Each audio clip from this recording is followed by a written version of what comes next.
اعوذ باللہ من الشیطان الرجیم بسم اللہ الرحمن الرحیم الحمد للہ رب العالمین وصلی اللہ علی محمد وآلہ الطاہرین لا سیما بقیت اللہ فی الارضین قال رسول اللہ صلی اللہ علیہ وآلہ وسلم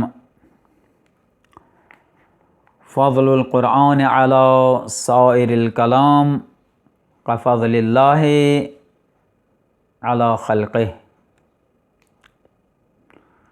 سید الانبیاء کی حدیث مبارک قرآن کریم کی فضیلت سید الکلام ہے، نور ہے۔ رسول خدا صلی اللہ علیہ وسلم ارشاد فرماتے ہیں کہ قرآن کی فضیلت اور قرآن کا فضل تمام کلاموں پر اس طرح ہے جس طرح کہ خدا کی فضیلت ہے اپنی مخلوق پر۔ تو یقیناً قرآن کریم افضل ہے، اور اسی قرآن کریم کی تلاوت کے بارے میں، قراءت کے بارے میں سید الانبیاء کی حدیث کہ جو شخص ایک حرف کی تلاوت کرتا ہے، قراءت کرتا ہے، تو اس کے لیے ایک نیکی، اور وہ ایک نیکی 10 گنا اس میں اضافہ ہوتا ہے جو ایک حرف کی تلاوت کرتا ہے۔ الف لام میم، اب یہ ایک حرف نہیں ہے بلکہ 3 ہیں۔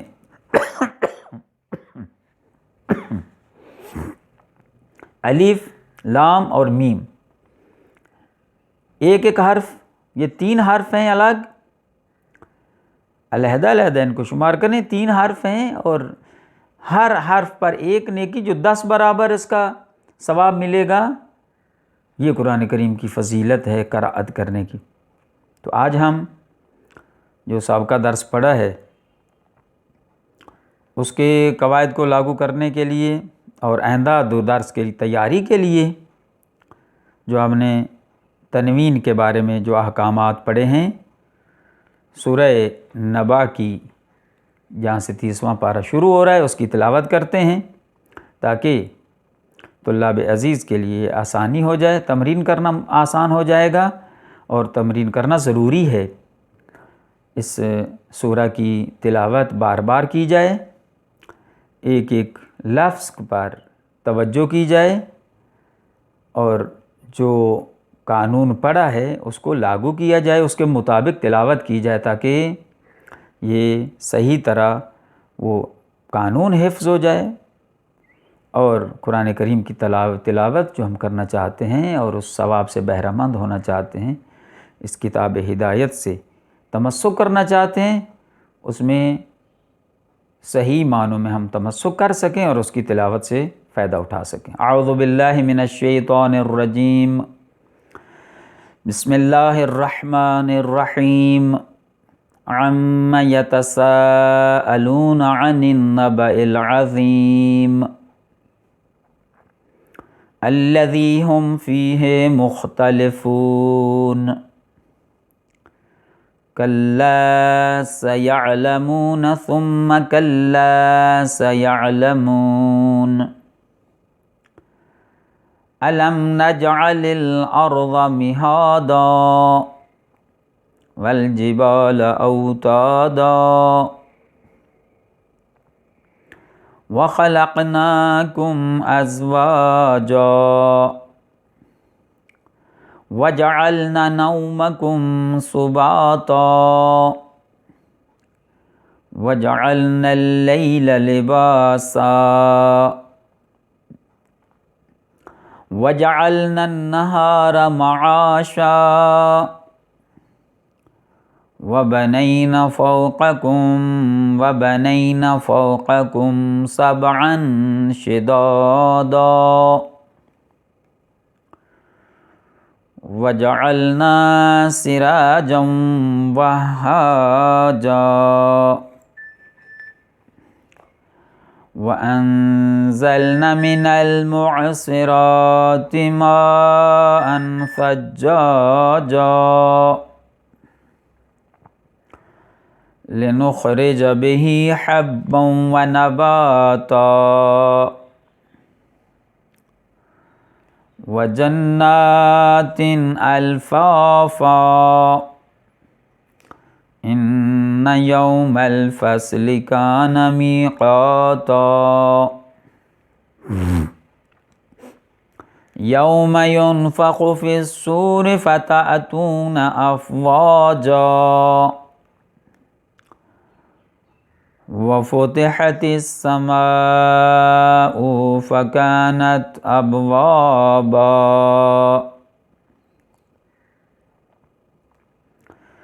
وَسُيِّرَتِ الْجِبَالُ فَكَانَتْ سَرَابًا إِنَّ جَهَنَّمَ كَانَتْ مِرْصَادًا لِلطَّاغِينَ مَآبًا لَابِثِينَ فِيهَا أَحْقَابًا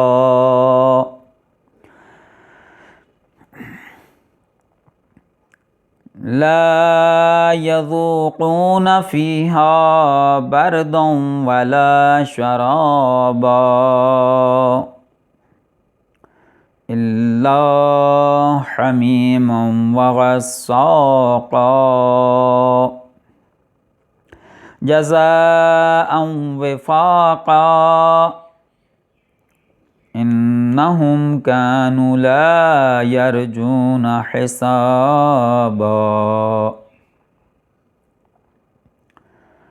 وَكَذَّبُوا بِآيَاتِنَا كِذَّابًا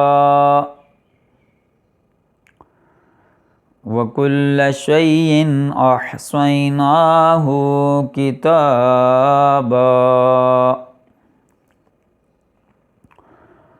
فَذُوقُوا فَلَن نَّزِيدَكُمْ إِلَّا عَذَابًا إِنَّ لِلْمُتَّقِينَ مَفَازًا حَدَائِقَ وَعَنَابًا وَكَوَاعِبَ أَتْرَابًا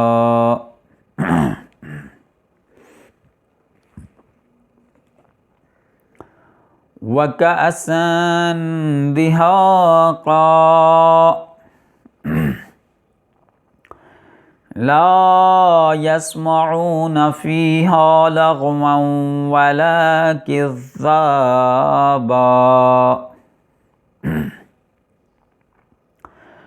جَزَاءً مِّن رَّبِّكَ عَطَاءً حِسَابًا رَبِّ السَّمَاوَاتِ وَالْأَرْضِ وَمَا بَيْنَهُمَا الرَّحْمَنِ لَا يَمْلِكُونَ مِنْهُ خِطَابًا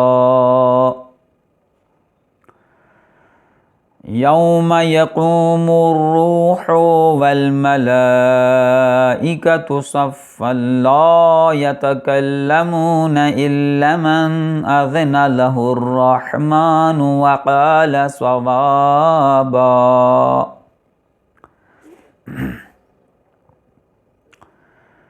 ذَلِكَ الْيَوْمُ الْحَقُّ فَمَنْ شَاءَ اتَّخَذَ إِلَى رَبِّهِ مَآبًا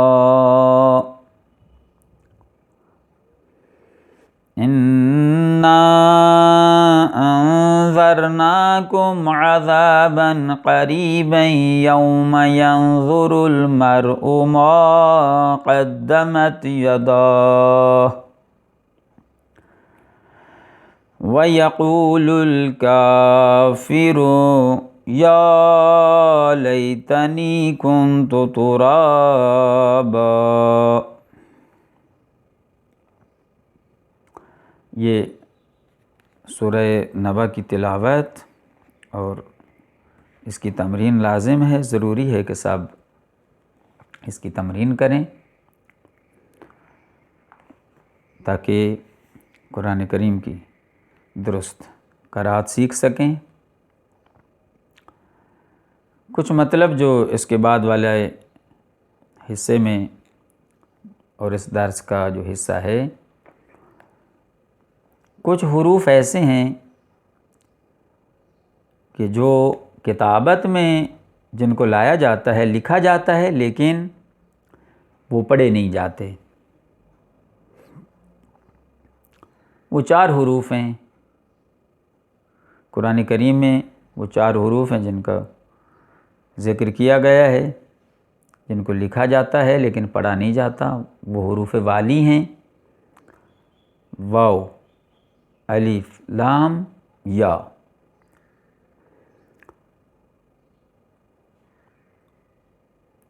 ان 4 حروف میں سے 3 حروف ایسے ہیں جو حمزہ کا پایا واقع ہوتے ہیں، یعنی ان کو لکھا جاتا ہے۔ واو، الف اور یا، یہ 3 حروف یہ ایسے ہیں کہ جن کو لکھا جاتا ہے، ان کے اوپر ایک چھوٹا سا حمزہ لکھا جاتا ہے، حمزہ، اور حمزہ ان کا یہ کرسی کا مقام رکھتے ہیں۔ یہ کرسی ہیں حمزہ کے لیے، پایا ہیں حمزہ کے لیے۔ اب حمزہ پڑھا جائے گا، ان حروف کو نہیں پڑھا جائے گا۔ یہ نہیں کہ حمزہ کو چھوڑ دیں، قرأت کرنے والا شخص قرآن کریم کی تلاوت کرتے وقت حمزہ کی تلاوت نہ کرے، اس کو نہ پڑھے، بلکہ واو، الف اور یا کی تل کو پڑھ دے، تو یہ درست نہیں ہوگا۔ بلکہ وہاں یہ غور کرنا ضروری ہے، اس کی طرف دیکھنا ضروری ہے کہ وہ حروف جو واو، الف، یا ہیں، ان کے اوپر جہاں بھی حمزہ آئے گا تو حمزہ کا پڑھنا لازم ہے، اس کو پڑھا جائے گا، لیکن واو یا الف کو نہیں پڑھا جائے گا۔ اس کی مثال پیش کرتے ہیں، سا، آلہ۔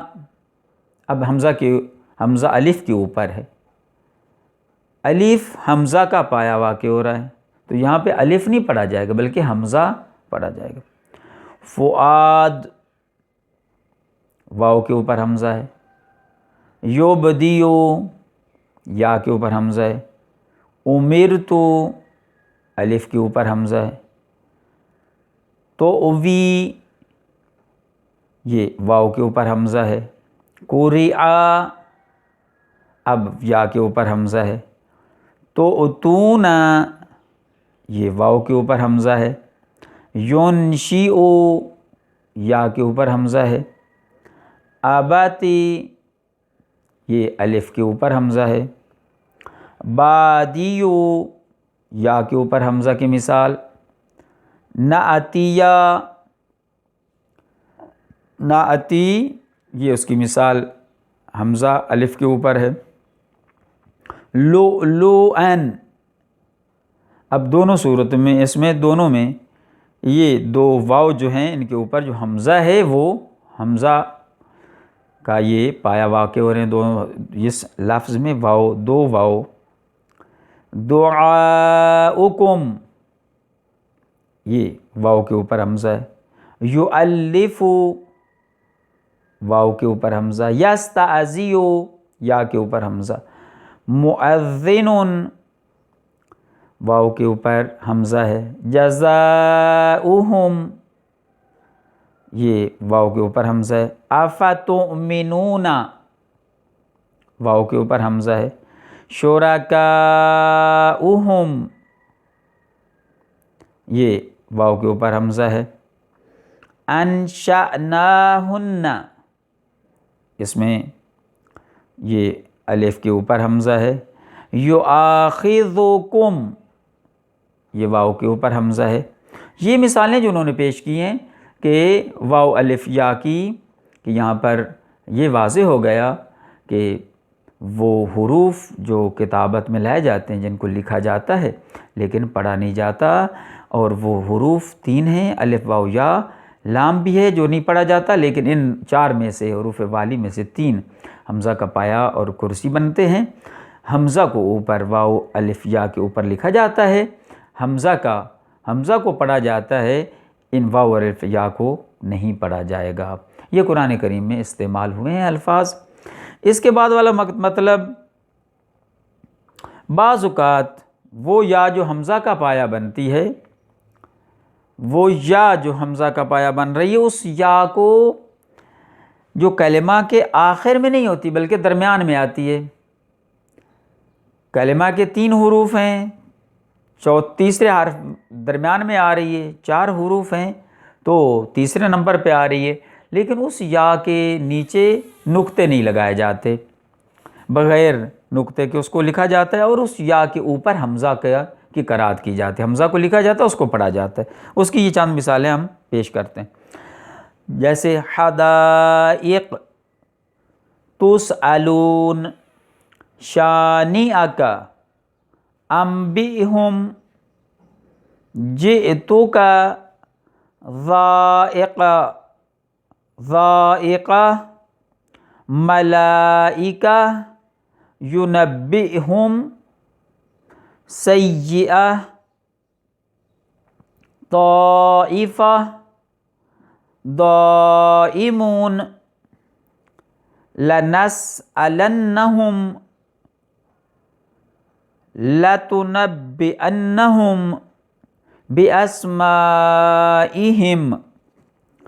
ان تمام حروف میں جتنے یہ کلمات بیان کیے گئے ہیں، یہ الفاظ ہیں، ان میں یہاں پہ حمزہ ہے، حمزہ اس کے یہ یا کے اوپر ہے، در حقیقت حمزہ یا کے اوپر ہے، اور اس کو یا کو جو اس ایک ایسی صورت میں لکھا گیا ہے کہ اس کے نیچے نقطے نہیں لگائے گئے۔ یہ اہم پوائنٹ ہے، یہ اہم نقطہ ہے، اس کی طرف توجہ کرنی چاہیے کہ یہ اگر سوال ہو، آپ سے کوئی پوچھتا ہے کہ یہاں پر جو حمزہ آپ پڑھ رہے ہیں، یہ حمزہ کس چیز کے اوپر، الف تو نہیں ہے، واو بھی نہیں ہے، یا ہے تو یا کس طرح ہے، یہ یا کی رسم الخط کیسے ہے، یہ کس طرح یا کو لکھا گیا ہے؟ تو اس کا جواب آپ یہ دیں گے کہ یہ یا ہی ہے، لیکن اس انداز میں اس کو لکھا گیا، بغیر نقطوں کے لکھا گیا ہے، تو یہ حمزہ کا پایا واقع ہو رہی ہے۔ تو اس کے بعد والا جو نقطہ ہے وہ یہ ہے کہ بعض الفاظ میں واو اور یا الف کی صورت میں لکھے جاتے ہیں، واو اور یا الف کی صورت میں لکھے جاتے ہیں۔ واو اور یا کو جب الف کی صورت میں لکھا جاتا ہے تو پڑھنے میں واو اور یا نہیں آئیں گے بلکہ الف کو پڑھا جائے گا۔ مثال جیسے صلاح، اب صلاح واو کے اوپر الف ہے، اب اس کو الف کو پڑھا جائے گا، اس کو واو کو نہیں پڑھا جائے گا۔ اس کی مثال پھر موسیٰ، یہ ہے، ان 2 صورتوں میں یہ ایسے الفاظ ہیں، اور بھی کافی استعمال ہوئے ہیں، جیسے یرضا، صلاح، اولا، تسعی، زکاہ، تجزا، تردی، یحییٰ، غدا، تلظی، احظی، نجوی، للعسرى، تجلی، مشکات، لشتی، استعلی، یتزکی، منات، فلا تنسى، حیات، تتمتع۔ یہ اس میں یہ الفاظ ایسے ہیں کہ جن کے یہ یا کے اوپر یا واو کے اوپر الف لکھا گیا ہے، یہ اس صورت میں اس کھڑی زبر جو ہے، یہ اس الف کی صورت میں جو لکھا گیا ہے، یہ اس کو پڑھا جائے گا۔ واو اور یا کو الف کی صورت میں لکھا گیا ہے، خطاطی میں لکھنے میں وہ آئیں گے لیکن پڑھنے میں وہ الف ہی پڑھا جائے گا، واو اور یا کو تلفظ نہیں کیا جائے گا۔ اس کے بعد جو ایک اور نقطہ ہے، قرآن کریم کے بعض نسخوں میں جب یا غیر آخر ہو، الف مدہ کا پایا بنتی ہے، یا غیر مدہ ہو یا اور یہ غیر آخر ہو، یعنی آخر میں نہ ہو، تو پھر یہ یا الف مدہ کا پایا بنتی ہے اور اسے نقطوں کے بغیر لکھتے ہیں۔ یہاں پر بھی ایسے، یعنی وہاں یا تو حمزہ کا پایا تھی یا الف کا پایا ہے، الف مدہ کا پایا بنتی ہے. جیسے عطا کا میں اب یہ کیا ہے، یا الف مدہ کا پایا ہے. یہاں اس کو اسی طرح یا لکھا جائے گا 2 نقطوں کے ساتھ، چونکہ درمیان میں ہے لکھا گیا ہے اس کو. ضحاہا ذکراہم دساہا مثواکم یخشاہا فسواہا لنراکا اشقاہا عقباہا یجزاہ اتاہم اخراہم ہدینا اولاہم. یہ ان تمام الفاظ میں قرآن کریم میں یہ الفاظ استعمال ہوئے ہیں. ان میں یہ یا جو درمیان میں لکھی گئی ہے کلمہ کے درمیان میں، اس لفظ کے درمیان میں، تو یہ الف مدہ کا پایا بن رہی ہے. انشاءاللہ یہ جو چند قانون بیان کیے گئے ان کے حفظ کرنا آپ لوگوں پر ضروری ہے. طلاب عزیز پر لازم ہے کہ ان قواعد کو پہلے حفظ کریں، پھر ان کی تمرین کریں. جتنے یہ الفاظ جو چند بیان کیے، اس کے علاوہ قرآن کریم سے آپ تلاش کریں، ڈھونڈیں اور اس کی تمرین کریں. وصلی اللہ علی محمد وآلہ الطاہرین.